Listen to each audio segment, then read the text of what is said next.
From the National Newsroom of the Canadian Press, I'm Jason White.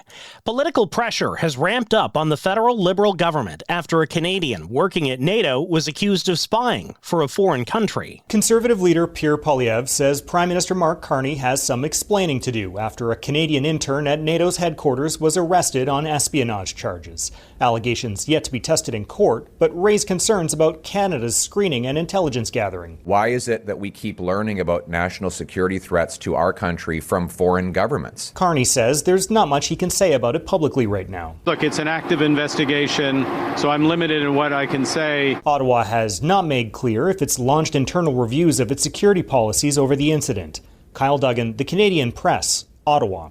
Prime Minister Mark Carney says Canada is staying focused on strengthening its own economy as trade talks with the United States continue.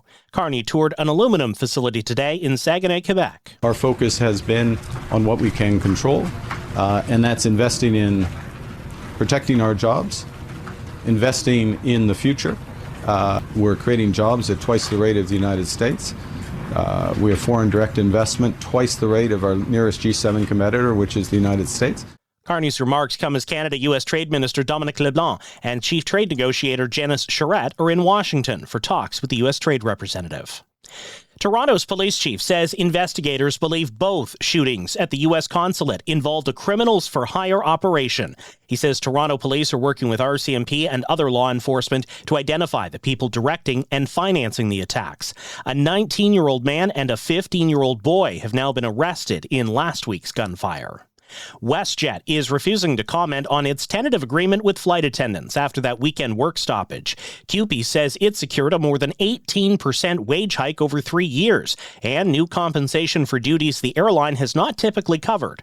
Cabin crew members are set to vote on the deal in the coming weeks. U.S. regulators have approved the first mRNA flu shot. mRNA technology was key to ending the COVID-19 pandemic. Flu vaccines have to be updated annually, and mRNA shots can be made more quickly. Moderna is awaiting Health Canada's approval for the new flu vaccine for people 50 and older. Researchers have identified a new dinosaur species from 73 million years ago. It's been 21 years since a small piece of skull was discovered in New Mexico's San Juan Basin. People oftentimes think of these as a eureka moment, which is wonderful, and sometimes that does happen. Stephen Jasinski of the New Mexico Museum of Natural History and Science. Oftentimes what you get are lots of tiny eureka moments that all build up. 2 decades later, the fossil has been identified as belonging to Dinovenator robustus, a fierce feathered omnivore about 8 feet long and weighing up to 300 pounds. Jim Ryan, ABC News. This is the Canadian Press. In sports, the Toronto Blue Jays have taken their afternoon game into extra innings in Chicago. They went into the 10th with the Cubs tied at 2. It's a makeup game after an earlier meeting with the Cubs was postponed by rain.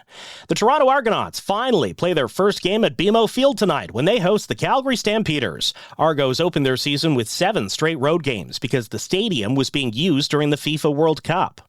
Canadian men's soccer team midfielder Ali Ahmed will miss an extended period after suffering a ruptured ligament in his right knee. The 25-year-old from Toronto was injured after landing awkwardly during a preseason friendly on the weekend. He's set to have surgery. High hopes for Canada's top men's tennis players at the National Bank Open in Montreal have been erased by injuries. Montreal's Felix Auger-Aliassime withdrew with a sore back. Montreal's Gabriel Diallo and Denis Shapovalov of Richmond Hill, Ontario, both retired from their first-round matches with injuries. From the Canadian Press, I'm Jason White. Thanks for listening. Don't forget to follow and subscribe. For more of today's top stories, visit thecanadianpressnews.ca.